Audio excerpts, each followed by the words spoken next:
Madame, Monsieur, bonjour, bienvenue sur le plateau de l'émission Islam.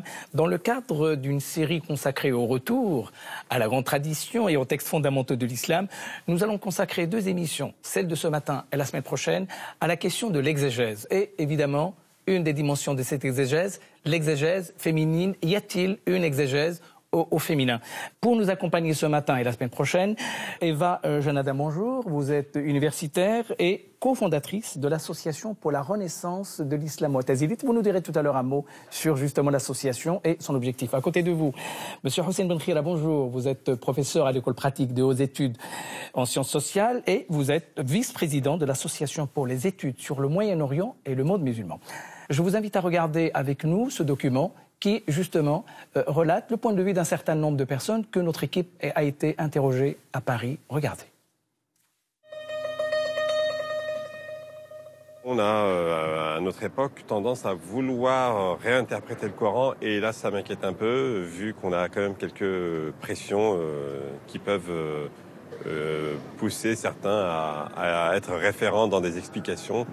Et heureusement encore qu'on a des relations directes entre l'homme et Dieu, et qu'on n'attend pas spécialement qu'on nous explique les choses. Et ce qui me gêne un peu dans ces nouveaux qui tentent, en tous les cas, de l'expliquer autrement, de le simplifier ou de l'interpréter, une chose qui est déjà simple n'a pas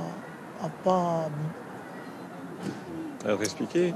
Voilà, elle n'a pas à expliquer. Il suffit de lire tout simplement. Et je pense que le Coran, à la base, c'est qu'il s'adapte à un état d'esprit avant tout. Ça dépend dans quel état d'esprit on va le lire, on va essayer de le comprendre. Il n'a pas besoin de plus d'explications, je pense. Aujourd'hui, il y a de nouveaux lecteurs de l'islam, du Coran. Une autre façon contextualisée, une façon contextualisée, actualisée pour aujourd'hui de lire le Coran.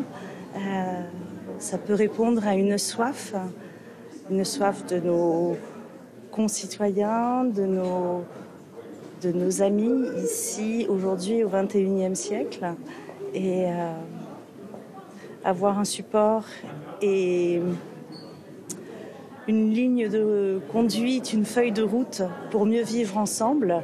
Je crois que c'est nécessaire à chacun. Donc oui, en fidélité, de nouveaux exégètes, pourquoi pas.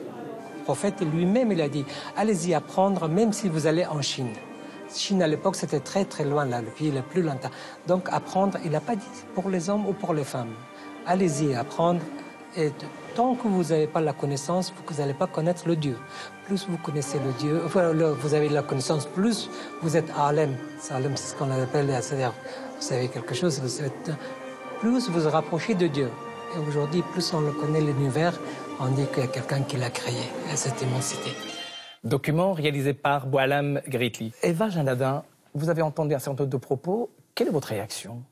Alors déjà, première réaction, c'est par rapport à la première personne qui a parlé, qui a évoqué le fait qu'en islam, vous aviez une relation directe avec Dieu et qu'on avait l'impression dans ses propos qu'il était nécessaire de conserver cette relation. Donc de ne pas forcément attendre de la part des exégètes ou alors des oulémas, des élites, de donner en fait une interprétation, mais plutôt d'inciter, je dirais, l'individu à interpréter, peut-être lui-même aussi, au moment où il lit le Coran. Donc on a aussi en ce moment peut-être une volonté de démocratisation, je dirais, de l'ijtihad, de l'effort d'interprétation, plus que d'attendre en fait de nos élites quelque chose, le faire peut-être par le bas, on va dire. Hossein Benkhira. Écoutez, je ne suis pas surpris par ce type de réaction.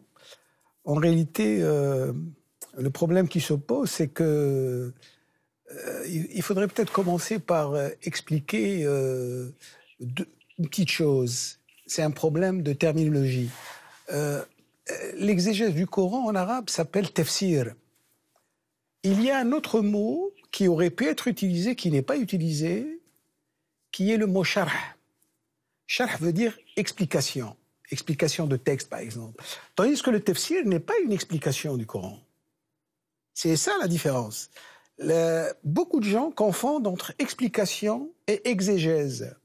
Or, l'exégèse du Coran est une discipline, c'est ce que certains ont sous-entendu, mais sans être très précis, c'est une discipline extrêmement construite et, si je puis dire, extrêmement élaborée. Donc, on ne peut pas pratiquer l'exégèse comme on veut, quand on veut. Il y a deux grands types d'exégèse en islam. Il y a l'exégèse fondée sur la tradition, qui est commune à la fois aux chiites, sunnites, ibadites, etc., etc. Et puis, il y a l'exégèse soufie, mystique. Hein? Ce sont les deux grandes lignes d'exégèse en islam. Hein? Dans les deux cas, d'ailleurs, l'exégèse mystique, par exemple, est une exégèse également qui s'alimente de la tradition mystique ou d'une interprétation mystique de la tradition. Donc, il y a quand même un soubassement, et un soubassement dont on ne peut pas faire l'économie. On ne peut pas rentrer comme ça dans l'exégèse sans ce soubassement. Alors, Eva Janadin, depuis les premiers temps de l'islam, les musulmans se sont employés à expliquer, comprendre, c'est-à-dire entreprendre un travail d'exégèse. Vous êtes cofondatrice d'une association pour le renouveau de l'islam mu'tazilite. Est-ce que le mu'tazilisme a eu une exégèse propre ? Alors, je vais commencer par présenter ce qu'est le mu'tazilisme, ce qui n'est pas forcément connu de tout le monde. Donc, le mu'tazilisme est un des premiers courants théologiques de l'islam, qui a été fondé à peu près au 8e siècle de l'ère chrétienne, et qui consistait donc à associer la raison à la foi.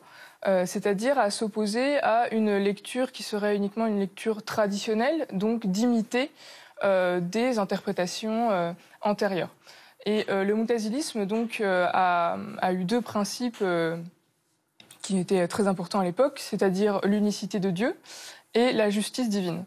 De ces deux principes, les mu'tazilites en ont déduit deux éléments principaux. C'est que le Coran n'était pas un Coran divin, éternel, mais un Coran créé, et donc qui était soumis au temps qui passe. Et d'autre part, ils en ont déduit que l'être humain avait un libre arbitre, donc était capable de décider par lui-même et créateur de ses actes. Donc il y a eu plusieurs rebondissements au cours de l'histoire. Aujourd'hui, on a envie, en tout cas au sein de cette association, de faire renaître ce mouvement, de l'adapter à notre temps, non pas de le faire renaître tel qu'il était à l'époque, pour plusieurs raisons. C'est qu'on a besoin aujourd'hui de recontextualiser le texte coranique et de prôner la liberté de l'être humain, c'est-à-dire qu'il est capable de prendre ses décisions sur des interprétations, notamment du Coran. Notre but n'est pas seulement de déconstruire l'islam ou le texte coranique, mais de reconstruire une autre façon d'être musulman aujourd'hui, de repenser sa vie spirituelle avec l'islam. Donc nous offrons un espace de dialogue libre à nos participants qui peuvent discuter de toutes les questions sans qu'il y ait de tabous, de pression communautaire extérieure. Il y a d'autres façons, d'autres lectures de l'héritage, d'autres exégèses depuis le début de l'islam, depuis quasiment au lendemain de la mort du prophète. Non, mais je voulais juste préciser quelque chose. Il y a pas de commentaires coraniques systématiques, on n'en a pas retrouvé, mais il y a des commentaires coraniques partiels. Il y en a un qui a été reconstitué, c'est celui d'un grand mu'tazilite de Bagdad qui s'appelle Abu Hashim al-Juba'i. Il est du Xe siècle et on a reconstitué son commentaire à partir des citations qui en sont faites. Il n'y a pas de différence fondamentale entre le commentaire de Juba'i et le commentaire de Tabari, qui est de la même époque. Hein. Il n'y a pas de différence fondamentale, si ce n'est sur l'interprétation des versets qui ont une portée théologique. Évidemment, là, l'interprétation change. Par ailleurs, je voudrais rappeler que le mu'tazilisme a cessé d'exister dans le monde sunnite, mais il a continué d'exister dans le monde des chiites, puisque le chiisme imamite est mu'tazilite en théologie. Donc les chiites libanais, iraniens et tout sont des mu'tazilites. Par ailleurs, les zaydites dont on parle beaucoup Les zaïdites, c'est une des grandes composantes du mu'tazilisme. Est-ce qu'on ne peut pas dire que le premier des exégètes de la révélation des textes coraniques, c'est d'abord le prophète de l'islam? Ça, c'est la tradition. C'est-à-dire que nous avons beaucoup de hadiths exégétiques, hein, mais il faut reconnaître quand même que ça ne concerne pas la totalité du Coran, ça ne concerne qu'une toute petite partie du Coran. C'est surtout, l'exégèse coranique est surtout due aux compagnons et à ce qu'on appelle les successeurs, les tabi'oun. Il y avait aussi une autre lecture, celle plus dogmatique, plus classique, traditionnelle au sens traditionnaliste du terme, celle du hanbalisme. Hossein Ben Khira. Écoutez, le hanbalisme ne se spécifie pas par une lecture particulière du texte coranique. Ce qu'on appelle hanbalisme, ce sont plutôt les positions théologiques. Parce qu'en fait, les problèmes, les conflits en islam sont liés souvent aux questions d'ordre théologique, ce que ma voisine a rappelé à propos des Mu'tazila, la question du tawhid, l'unicité de Dieu, mais c'est compliqué à expliquer, mais très rapidement. C'est-à-dire, quand on dit, par exemple, à propos du Coran, le Coran est la parole de Dieu. Alors, les Mu'tazilites n'ont jamais nié que le Coran était la parole de Dieu. Ce qu'ils ont nié, c'était que cette parole était du même type que la parole humaine. Ça, ils l'ont contesté. Ils ont dit, Dieu ne parle pas puisqu'il n'est pas un être comme les hommes. Non, Dieu est d'une nature dont nous ne savons rien du tout. Donc, c'est pour ça qu'ils ont dit, ce n'est pas de la parole ordinaire. Ils créent cette parole, ils ont dit. Voilà leur thèse. Leur thèse, c'est cela. C'est pas du tout qu'ils ont nié le lien entre Dieu et la parole. Alors, ce mouvement d'exégèse a continué tout au long de l'âge classique de l'islam et les temps modernes, et notamment avec ce mouvement qu'on appelle la Nahda, la Renaissance. Est-ce que la Nahda a été un moment crucial dans une nouvelle forme d'exégèse de l'islam, de la tradition et du Coran? Oui, alors par rapport à ce mouvement de la Nahda, il faut souligner le contexte. On était dans un contexte de colonisation. La Nahda, c'est donc toute une production intellectuelle aussi, dont l'objectif était de renouer avec le passé de l'islam qui avait particulièrement joué sur la mise en valeur des arts, des sciences et des lettres. La Nahda qui veut dire renaissance. Voilà, la Nahda justement signifie la renaissance. Donc il y a eu à ce moment-là, pour essayer de contrer en fait le discours colonialiste, la volonté de la part des mondes musulmans de recréer un nouveau contenu intellectuel et notamment de passer par de nouvelles façons de lire le Coran. Et de montrer un petit peu que l'islam était capable de reproduire, de remettre en marche un petit peu cette machine. Hossein Ben Khira, la Nahda, c'est aussi un effort d'acclimatation de la tradition musulmane et donc une nouvelle exégèse pour adapter l'islam au temps moderne? En fait, moi, j'aurais tendance à voir dans la Nahda un mouvement... C'est vrai, ce qui vient d'être dit est exact, à savoir que la Nahda est née à un contexte... Si on prend l'exemple principalement de Abdou et de Reda. Mohamed Abdou. Voilà, son entourage, c'est vraiment le contexte de la domination occidentale sur le Moyen-Orient et sur une grande partie du monde musulman. Mais il y a aussi une autre dimension qui ne doit pas être négligée, qui est tout à fait importante et à laquelle j'ai fait référence brièvement tout à l'heure, c'est que les gens de la Nahda, et principalement les successeurs de Abdou, n'ont eu de cesse que de combattre un courant de pensée en particulier, c'est le soufisme. Les gens comme Rachid Reda et tout, leur ennemi principal n'était pas du tout la pensée occidentale, parce qu'ils pensaient que ça n'avait pas beaucoup d'importance. Ils étaient quand même assez critiques sur cette pensée. Bien sûr, mais c'était surtout le soufisme, les confréries, et en particulier les doctrines élaborées par Ibn Arabi et ses élèves. C'était ça le principal ennemi qu'il fallait combattre, aussi bien au Maghreb qu'au Moyen-Orient. Ils ont en partie réussi, puisque dans la plupart des pays musulmans, après leur passage, le soufisme a a été folklorisé, a été traité comme quelque chose qui était destiné à disparaître et qui n'avait plus d'intérêt. Eva Janadin, est-ce que ce mouvement, cette dynamique de la renaissance de la Nahda, est-ce qu'elle a introduit dans le monde arabo-musulman une nouvelle forme d'approcher la tradition, le Coran? Est-ce que ça a été le cas? Alors oui, ce mouvement, notamment par la pensée de Mohamed Abdou, a apporté une nouvelle façon d'appréhender le Coran, notamment la nécessité de recontextualiser ce texte. De dire que certains versets sont conjoncturels et qu'ils s'adressaient avant tout à la population aux sociétés du 7e siècle, contemporaine du prophète Mohammed, et donc a essayé de distinguer entre les versets conjoncturels et les versets universels qui sont plus, qui se portent plus sur des principes fondamentaux.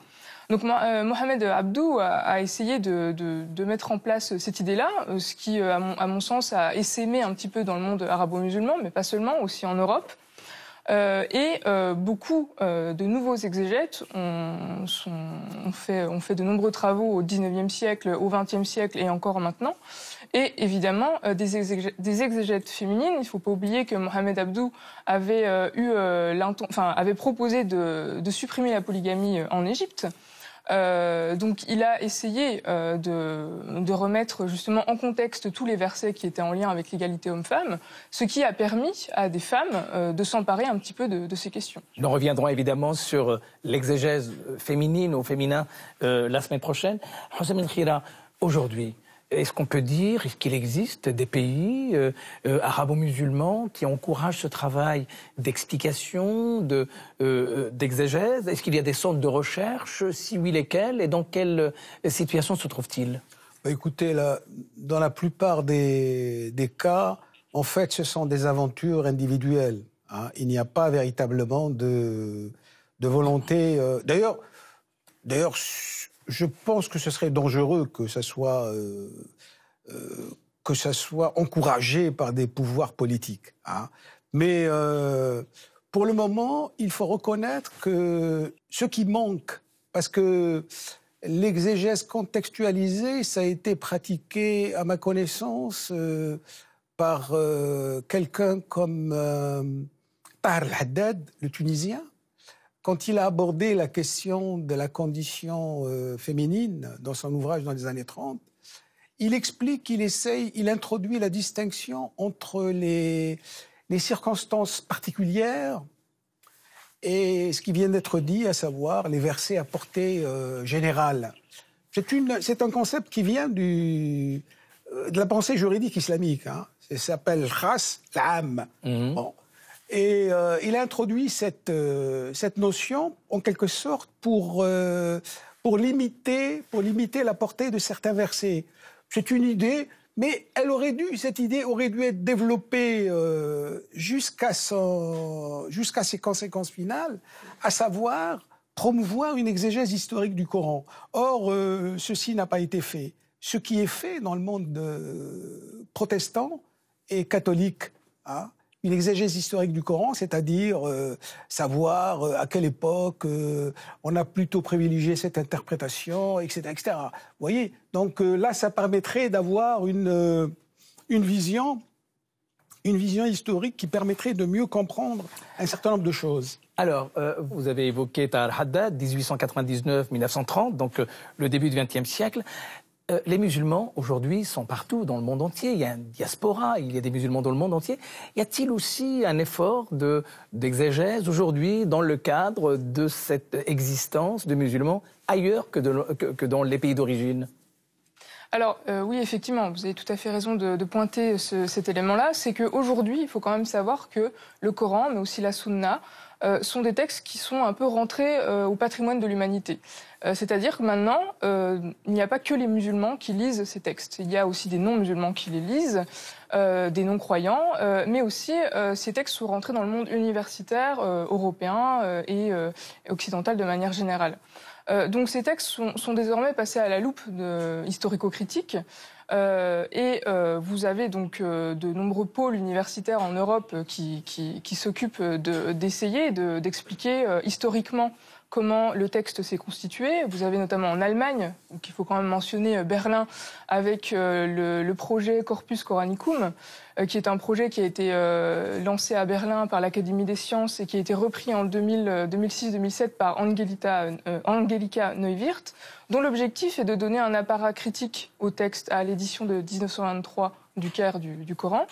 Vous avez aussi la Belgique, qui est un autre pôle universitaire très important, qui va avoir une approche beaucoup plus littéraire du Coran, en essayant de montrer toute l'intertextualité du texte, c'est-à-dire quelles sont les allusions dans le Coran qui sont faites à la Bible notamment.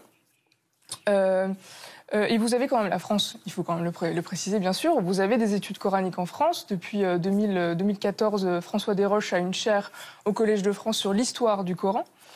Quand même, je repréciserai pour le monde arabo-musulman, vous avez quand même la Tunisie avec la Bayt al-Hikma et Abdelmajid Sharfi qui a publié en 2016 les lectures du Coran, donc qui aussi aborde toutes ces questions par rapport à ces nouvelles lectures. Alors, vous avez parlé des efforts d'exégèse de la part de musulmans qui se trouvent à la fois dans la diaspora mais aussi dans le monde musulman. Quel est aujourd'hui, d'après vous, l'intérêt? Y a-t-il une nécessité, y a-t-il un impératif, une urgence de continuer ce travail d'exégèse dans le monde moderne? Hossein Ben Khira. Oui, l'exégèse historique pour laquelle je plaide personnellement est une exégèse qui est indispensable. Cela étant, ça ne veut pas dire que cette exégèse doit être faite contre l'exégèse traditionnelle, ni contre l'exégèse soufie que je défends également. Pour vous donner un exemple, parce que je voudrais quand même défendre l'exégèse soufie, ce que je n'ai pas l'habitude de faire, je vous donnerai juste un exemple. La partie pris que vous prenez, que vous assumez. Voilà. Le mot « huwa », qui veut dire « il » ou « lui », qui est le pronom personnel qui désigne l'absent, celui qui n'est pas présent. C'est un terme qui sert à désigner Dieu, notamment chez les soufis. Ibn Arabi a une interprétation tout à fait surprenante et, à mon avis, pleine de promesses à propos de ce nom huwa, de ce mot huwa. Il dit, vous savez qu'en arabe, le pronom se dit damir. Alors, on appelle huwa damir al-ghaib, ce qui veut dire le pronom de l'absent, de celui qui n'est pas présent. Par contre, lui, il dit huwa damir al-ghaib et non pas al-ghaib, ce qui veut dire le pronom du mystère divin. Voilà le genre de... Il y a un petit jeu de mots qui passait de raib à ghaib, ce qui en arabe est possible. C'est toute la subtilité de traduire et de faire passer justement le contenu du mystère. Je pense que ce type d'exégèse a son importance en dehors de l'exégèse historique qui est évidemment indispensable. Très bien. Eva Janadin, et pour vous, c'est important? C'est très important aujourd'hui, ce travail d'exégèse pour le monde qui est le nôtre? Alors oui, je pense que c'est important pour trois raisons principales. D'abord parce que le contexte, en fait, nous l'impose, je dirais. On voit quand même, depuis quelques décennies, une résurgence des violences faites au nom de l'islam, faites au nom de lectures très littéralistes du Coran. Pour une deuxième raison, c'est que la modernité nous offre des nouveaux outils intellectuels et philosophiques. Donc je pense qu'il est légitime de s'en emparer pour aller encore plus loin. Et effectivement, vous avez raison de dire qu'il ne s'agit pas de s'opposer à l'exégèse classique, mais simplement peut-être de prendre d'autres outils pour aller encore plus loin et l'approfondir. Et dernière raison aussi, parce que, à mon sens, le Coran lui-même nous incite à avoir une lecture toujours réactualisée, puisque le Coran appelle toujours à la réflexion et à la raison, et notamment à la réflexion sur les ayats, c'est-à-dire les signes divins. Et justement, les ayats sont aussi les versets du Coran. Donc le Coran lui-même appelle à réfléchir sur le Coran, je dirais. Donc je pense que c'est absolument pas incompatible, en tout cas, avec une foi sincère de musulmans. Nous continuerons la semaine prochaine ce débat avec vous sur la possibilité d'une exégèse au féminin. Nous verrons cela la semaine prochaine. Merci infiniment de nous avoir accompagnés en cette matinée. Alors, un certain nombre d'ouvrages nous ont accompagnés pour pouvoir nous éclairer. De vous, Mohamed Hossein Ben Khira, Islam et interdit alimentaire, juguler l'animalité, aux éditions Presse universitaire de France. Abdou Filali Ansari, Réformer l'islam, point d'interrogation, une introduction au débat contemporain aux éditions de La Découverte. Patrick Mégarbanet, Le Livre descendu, essai d'exégèse coranique, c'est un premier volume, c'est une publication à compte d'auteur. Le célèbre commentateur du Coran Ibn Badis, c'est un ouvrage qui a été publié il y a quelques années par Ali Mrad, c'est un des classiques. Pour mieux comprendre justement le commentateur du Coran Ibn Badis aux éditions Paul Gottner et évidemment Mohamed Al-Koun, lecture au pluriel du Coran aux éditions Albin Michel. Merci de nous avoir suivis. Avant de vous quitter, je vous laisse maintenant avec votre rubrique Raconte-moi l'islam. Et aujourd'hui, c'est les Ayyoubides, les Mamelouks, épisode numéro 2. Quant à moi, je vous remercie. Je vous dis à dimanche prochain. Au revoir.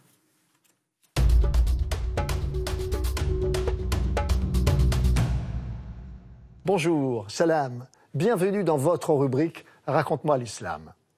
Après la chute de la dynastie chiite des Fatimides, un nouveau pouvoir apparaît dans l'espace musulman, celui des Ayyoubides, le sultanat d'Égypte et de Syrie, instauré par Salah ad-Din al-Ayyoubi, dit Saladin. À sa mort en 1193, c'est son frère Saïf ad-Din al-Malik al-Adil, Safadin, qui lui succède. Entre 1202 et 1204, la 4e croisade n'est pas dirigée contre les musulmans. Les croisés vont attaquer l'empire byzantin et piller Constantinople. Toutefois, le pape continue d'appeler les chrétiens à reprendre Jérusalem. La campagne la plus importante se déroule en Égypte. Les croisés débarquent près de Damiette, porte d'entrée du Nil et donc du Caire. Safadin place son fils Al-Malik Al-Kamil à la tête de l'armée. En 1218, les croisés finissent par forcer l'entrée du Nil et Safadin meurt en apprenant la nouvelle. Son fils Al-Malik Al-Kamil lui succède. En 1219, la ville de Damiette finit par tomber. C'est au cours du siège de Damiette que se situe l'épisode de la rencontre de saint François d'Assise et du sultan Al-Malik Al-Kamil qui le reçoit courtoisement. Saint François lui propose de se convertir au christianisme, ce que le sultan refuse, mais néanmoins ils se séparent en bons termes. Al-Malik Al-Kamil offre la rétrocession de Jérusalem contre le départ des croisés. Mais le légat du pape présent sur place refuse. En 1221, les croisés entreprennent de marcher sur le Caire. Ils sont surpris par la crue du Nil et c'est la défaite. Les croisés doivent se retirer. La ville de Mansoura sera bâtie sur le lieu même de leur déroute. En 1228, Frédéric II débarque et s'entend avec Al-Malik Al-Kamil qui lui laisse Jérusalem, à condition toutefois que les musulmans gardent l'accès libre à l'esplanade des mosquées. Libéré des soucis avec les croisés, Al-Malik Al-Kamil peut reprendre Damas en 1237, mais il meurt peu de temps après. Son fils, Saïf ad-Din al-Adil, lui succède, mais pour peu de temps. Les dissensions entre lui et son demi-frère, Al-Malik al-Salih, affaiblissent le royaume. En 1244, des groupes armés au service des Ayyoubides reprennent Jérusalem et massacrent ses habitants chrétiens. Nouveau choc dans la chrétienté qui va déclencher la 7e croisade. En 1249, le roi de France Louis IX débarque près de Damiette. Al-Malik al-Salih va au-devant des troupes croisées pour les affronter, mais il meurt la même année. Son fils, Touran Shah, lui succède. En 1250, son puissant allié, le Mamlouk Baybar, arrête les croisés à la bataille de Mansoura et fait prisonnier Louis IX. Les croisés sont complètement défaits. Touran Shah accumule les maladresses. Les Mamelouks, avec Baybar à leur tête, se débarrassent de lui en 1250. C'est la fin de la dynastie des Ayyoubides, fondée par Saladin. C'est un autre pouvoir qui va s'imposer dans la région, celui des Mamelouks. C'est ce que nous verrons dans nos prochaines rubriques. Au revoir, salam. Vous pouvez nous retrouver sur France TV, le service vidéo de France Télévisions et sur les réseaux sociaux. Allahumma salli wa sallim wa barik ala sayyidina